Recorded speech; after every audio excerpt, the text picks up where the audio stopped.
കോന്നിക്കൂട്ടിലെ ആനകൾ രൂപഭംഗിയിൽ മാത്രമല്ല വാശിയുടെ കാര്യത്തിലും തെല്ല് മുമ്പിൽ തന്നെ ആവുമെന്നാണ് ആനക്കാര്യങ്ങളിൽ വിദഗ്ധരായവരുടെ അഭിപ്രായം.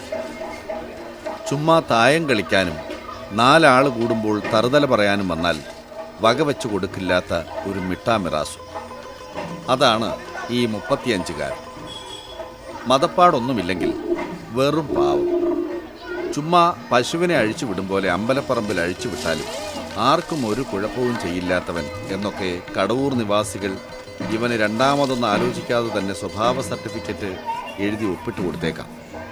എന്തെന്നാൽ നാളിതുവരെ പൊതുജനമെന്ന തങ്ങളിൽ ഒരുവനോട് അവരുടെ സ്വന്തം രാജു കയ്യാങ്കളി ഒന്നും എടുത്തിട്ടില്ലെന്ന് തന്നെ അവരുടെ ഏറ്റവും വലിയ വിശ്വാസം മൂലധനം.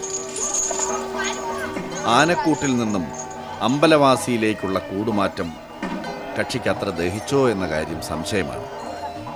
കുട്ടിയാനയാണോ എന്ന് ചോദിച്ചാൽ അതല്ല. എന്നാൽ കേമൻ ഒരു കൊമ്പനാണോ എന്നാണെങ്കിൽ അതുമല്ല. അങ്ങനെ ഒരവസ്ഥയും. ബഹുമാനവും കിട്ടില്ല, കുട്ടിയോടുള്ള വാത്സല്യവുമില്ലാത്ത പ്രായത്തിലാണ് അവനിവിടെ എത്തുന്നത്. മീശ മുളച്ചു തുടങ്ങുന്ന കൗമാരപ്രായം. അന്ന് കൊമ്പിനൊക്കെ കഷ്ടിച്ച് 3 വിരൽ കൂട്ടിപ്പിടിച്ചാലുള്ള വണ്ണമേയുള്ളൂ. കൗമാരപ്രായം ഒരാൺകുട്ടിയെ സംബന്ധിച്ചിടത്തോളം വല്ലാത്തൊരു കടമ്പ തന്നെയാണ്. ഒരു സെക്കൻഡ് ഷോയ്ക്ക് പൊയ്ക്കോട്ടെ അച്ഛാ എന്ന് ചോദിച്ച് തീരും മുമ്പേ തന്നെ ഡയസ്നോൺ പ്രഖ്യാപിക്കും. വേണ്ട, ഇപ്പോഴത്തെ സിനിമയുടെ കാര്യമൊന്നും പറയാണ്ടിരിക്കുക ഭേദം. ഇനി അച്ഛൻ്റെ പോക്കറ്റിലെ പൈസ കുറഞ്ഞാലും സിഗരറ്റ് പാക്കറ്റിലെ എണ്ണം കുറവെന്ന് തോന്നിയാലും സംശയത്തിൻ്റെ ആദ്യത്തെ മുൾമുന നീണ്ടുവരുന്നതും അവന് നേർക്ക് തന്നെ. ഇങ്ങനെ തൊട്ടതിനും പിടിച്ചതിനുമൊക്കെ കുറ്റമെന്നാകുമ്പോൾ അവസാനം അവൻ എന്താ ചെയ്യുക? ചിലപ്പോൾ വെറുതെ ഒരു കാര്യമുണ്ടാക്കി ചൂടായിക്കളയും. വേണ്ട, ഞാനും ഒരാണായിക്കൊണ്ടിരിക്കുക, അത് മറക്കണ്ട എന്ന പ്രഖ്യാപനത്തിൻ്റെ കേളികൊട്ടായിരിക്കും ആ ഉടക്കും വക്കാണ്.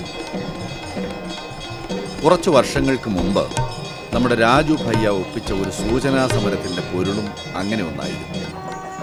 ഒരു ദിവസം അവൻ നോക്കുമ്പോൾ അമ്പലക്കുളത്തിന് വെവ്വേറെ 2 പടവുകൾ, ഒന്ന് ആണുങ്ങൾക്കും മറ്റേത് പെണ്ണുങ്ങൾക്കും.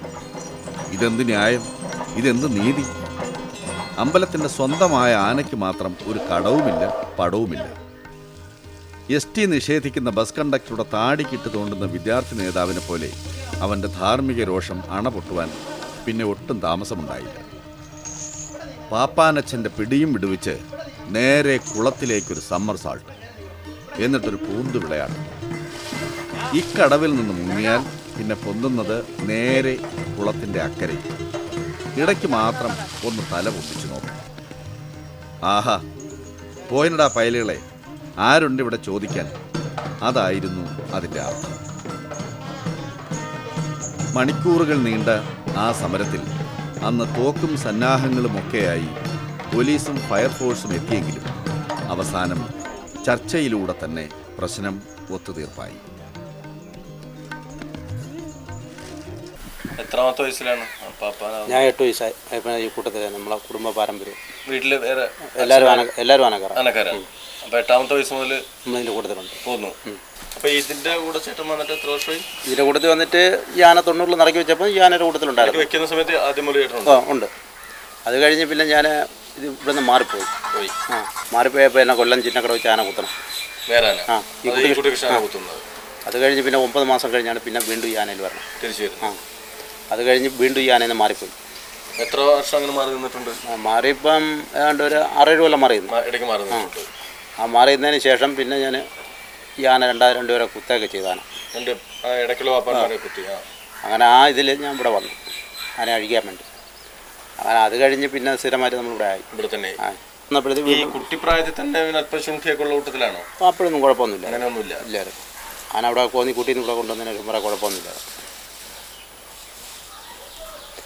പിന്നെ ഇപ്പം ആന പ്രായമായി വരും തോറും ആനയ്ക്ക് അറിവിന് കുറച്ചുകൂടെ ഇത് വരും.